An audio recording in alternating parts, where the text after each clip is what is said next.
Hello, and welcome to the last, I guess I'm not moving now, the last section of Chapter 1, Thinking Critically.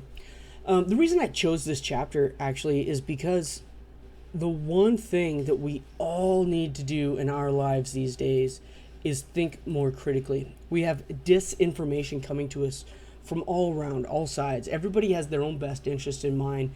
So you need to make sure that you have yours in mind, and because you're the best person to take care of you and what's going on in your life. Believe it or not, right? All right, so critical thinking in everyday life. You're not going to sit down and throw down a Venn diagram and see if this is a deductive or inductive argument. You're not going to test the validity necessarily like I just showed you in an earlier video, but you will need to make sure you read or listen carefully, right? Listen to the words being said and trust people in what they're telling you. They're actually usually using the right words to tell you what they mean, even if they kind of waffle a little bit on them. Always look for hidden assumptions. Identify the real issue. What are they really talking about here?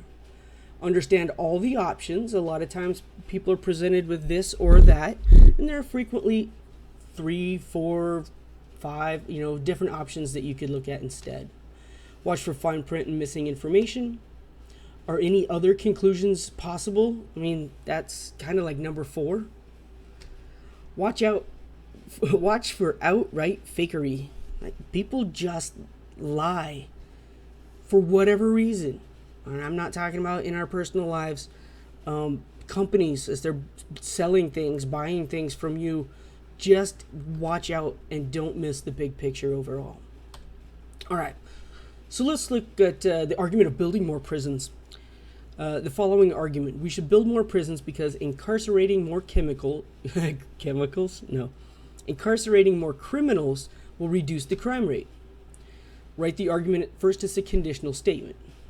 The statement is, if we incarcerate more criminals, then the crime rate will be reduced. But that doesn't necessarily seem to connect for me, right? I mean, we should build more prisons. If we jail more people, crime rate's down, so we should build more prisons. I think we're missing something here.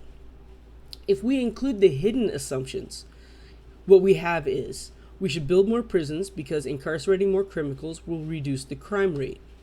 A hidden assumption: if we build more prisons, then more criminals can be incarcerated.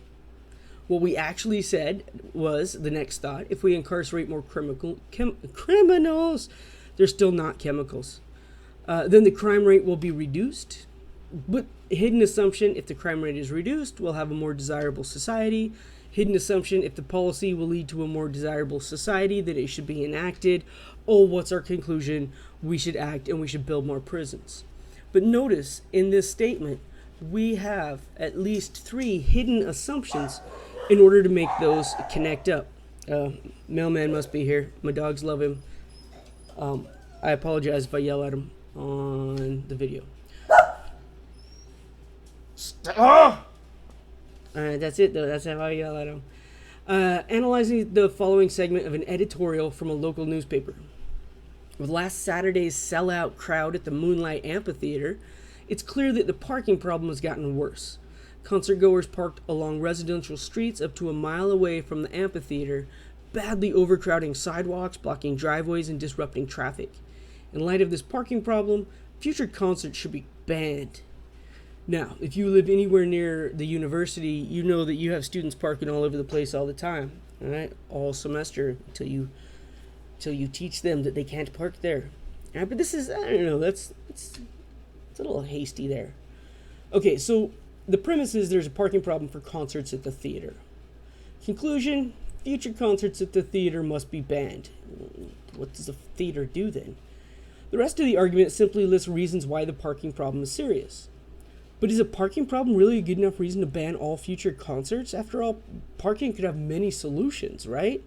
Maybe we could build a parking structure. Maybe, I don't know, other things. For example, it might be possible to create new parking lots. There we go. To use shuttle buses. To step up enforcement of parking violations or encourage carpooling.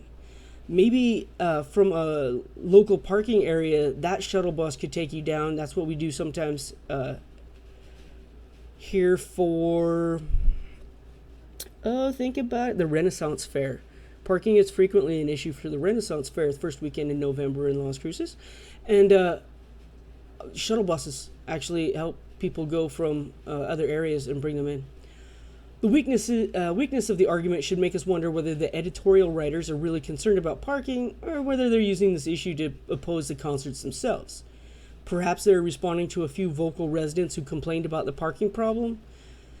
Maybe somebody had a heart attack and the ambulance couldn't get there, so we should can all concerts in case somebody else has a heart attack.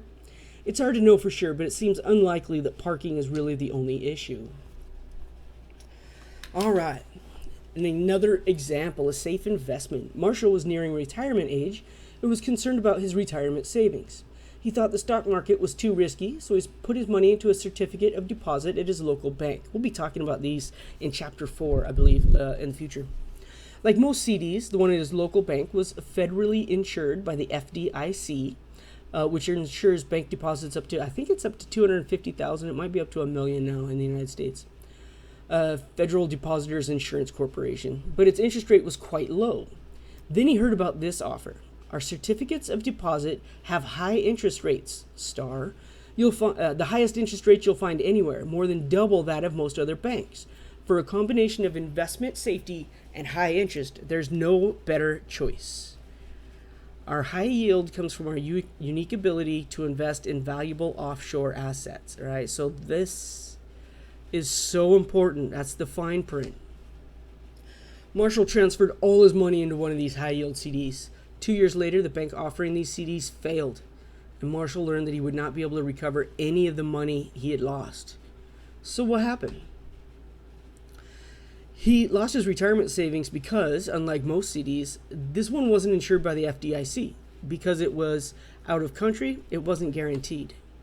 Marshall should have wondered how one bank could possibly have offered a rate so much higher than that of the other banks. How does Temu offer prices that low? There's something wrong here. Like seriously, everybody gets something free? Who's spending money on Temu? The fine print, back to Marshall, the fine print stating the investments were, quote, offshore, should have been included the fact that this was not a normal CD. And because the offer did not say that the CD was insured, he should have inquired further before assuming that it was. All of this really just comes down to pay attention. We get in too much of a hurry in life. And when it matters to you, no matter what it is, whether it's your Hello Kitty or your Avengers or your I don't know what other people collect. What do people collect? Belt buckles. I have a collection of belt buckles. No matter what it is that you're looking at that interests you, make sure you know what you're getting yourself into. Make sure you evaluate what's being said and claimed and make sure it's right for you. All right, that's it for Chapter 1. Let me know if you have any questions on the homework. Thanks for listening.